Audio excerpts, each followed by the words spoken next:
Hello, everybody. This is the Sacrificial Man. It's October 12th, 2024. I've always said that it's a slippery slope from August into November.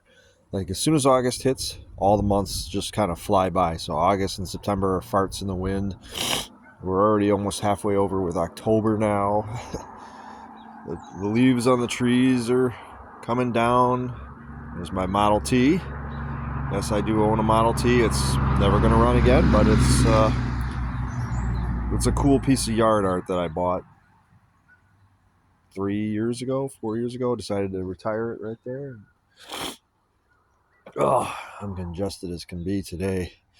But I just wanted to say that I'm down to 174.2 pounds. So when I started this channel, I was at 189 pounds. And yeah, I can tell you right now that I feel absolutely amazing.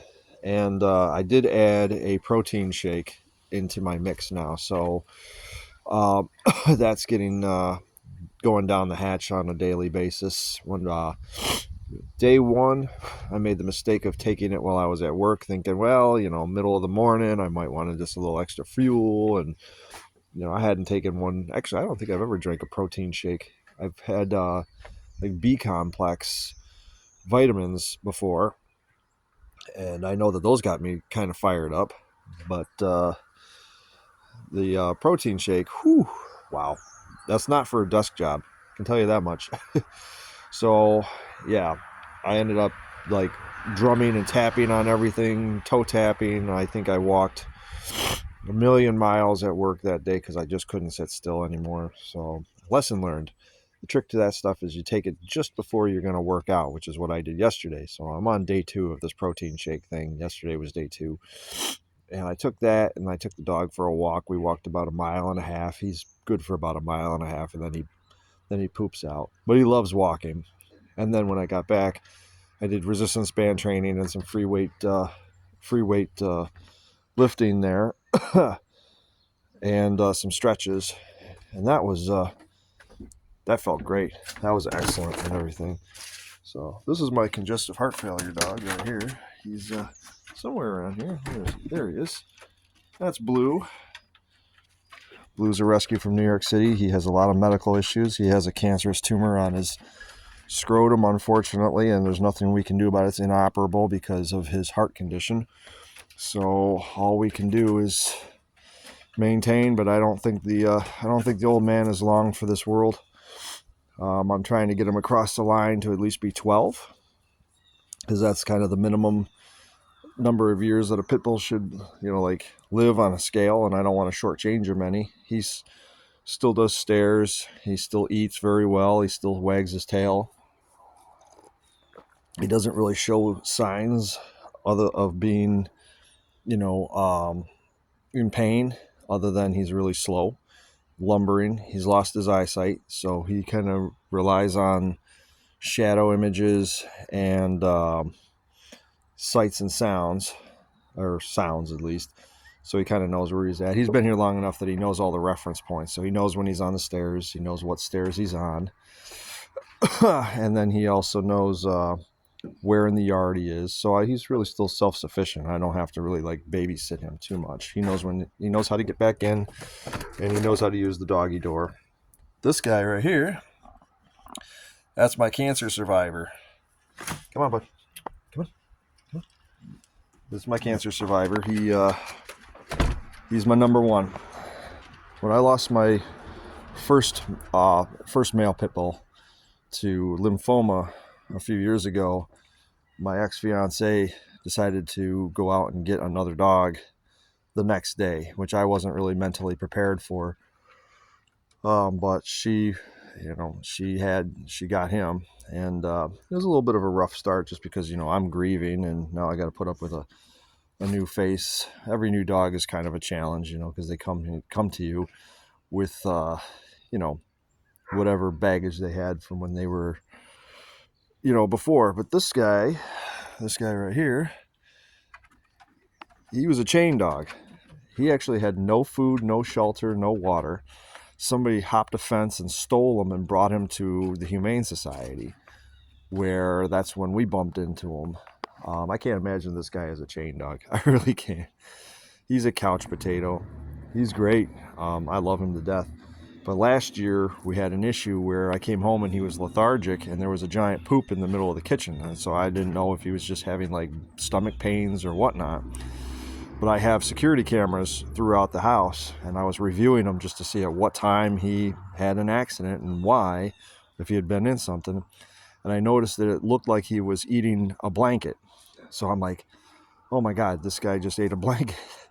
So I call emergency. They said, well, you know, if you can make it to the morning, take him to his regular vet.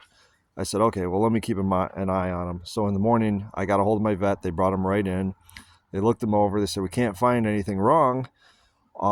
Would you like us to do x-rays? I said, yeah, do an x-ray. I want to know. I want to be sure that he didn't eat a blanket. So they did an x-ray, and that's when they found a cancer tumor on his spleen ready to rupture. It hadn't ruptured yet, but it was ready to rupture. So they did an emergency, bring him in tomorrow, the next day, for an emergency surgery to remove his spleen, a splenectomy, as they call it. I think I pronounced that right, splenectomy. So $3,000 later, he has no spleen, and he's cancer. Well, probably, you know, we all have a chance of it coming back or whatever, but he has survived another year and a half as a result of quick thinking on my part, and thank goodness that I had a camera on him to notice that. So I call it the poop that saved his life, because if he hadn't pooped and I hadn't watched the video footage, I would have never noticed that he ate what it looked like he was eating blanket. And then we would have found out that he didn't eat the blanket, but in fact was having a cancer tumor that was ready to rupture. So yeah, dogs, man, I tell you, they're a hell of a story sometimes. Anyways, it's October 12th. I've already said that, but it's the last day that I'm going to have my summer truck out. So today's plan is to give it a bath. I'm going to take it out for lunch real quick for one last spin around town. I got to go over to the auction house. I got some things I want to drop off to be auctioned off. Then I'm going to stop and get lunch, come back here, give it a bath. And then I've got a lot of leaves to clean up here, and this tree's not even close to done. And, you know, I just want to keep up on my yard, because I'm very proud of my yard. I'm very proud of the work that I've done here. As a single white male, I am definitely, you know, making stuff happen, which makes me say that, dudes, don't live in your parents' basement. Just because a girl doesn't want you doesn't mean that you shouldn't want yourself. Just go and do everything you can possibly do to be that guy. There's two ways about going about this. You can lay down your arms and give up, or you can just say screw it and just keep trucking forward. And that's the version that I'm doing. And actually, I just started talking to a girl that I hadn't talked to since high school, and you know, it's so far so good. Kind of digging each other. So we're supposed to be getting together sometime in the near future here to hang out. You know, I guess she did find me attractive back in high school. That's the classic American story. You know, we're both in our late 40s, and now all of a sudden she realizes that you know, there's dudes in the past that she could probably get with still. So, and I'm a little bit of a hoe, so I'll take it as long as she's not fat. Anyways, no, that's what it is. I've been working out like crazy. As I said, I'm down to 174.2. My delts look good. My arms are getting better. My stomach is starting to really look good. I'm walking 10,000 steps a day, between 5 to 6 miles.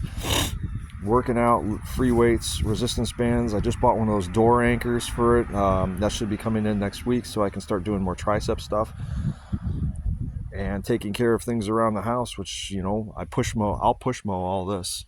I bought this push mower with a 7 horsepower engine that some kid built as a project. That thing's a beast. It eats leaves like nobody's business. It mulches them right up to nothing. So that will work out really well. And just doing the front lawn, pushing that's like 8,000 steps right there. So yeah, just keep on trucking. Don't give up. Just do everything you can to be what they want, but don't give it to them. Make them make them jump to try and get to you. That's my goal. I may never achieve that goal, but that's the goal I have. I have 2 goals in life that are probably not achievable, but they are my motivating force. First one is I want to have a money problem. I want to have money that I trip over when I walk in the house and the lights are off and I trip over something and I fall and I go, oh geez, oh that's where I left that pile of money. And goal number 2 is rejecting women left and right. I know they're probably both not achievable, but it's definitely a motivating goal. And I feel so much better now. My face isn't like as fat as the first video, so we'll see how it goes. Anyways, that's my goal for today, is to put my summer truck away and kind of start switching into a winter mode. I got wood to split.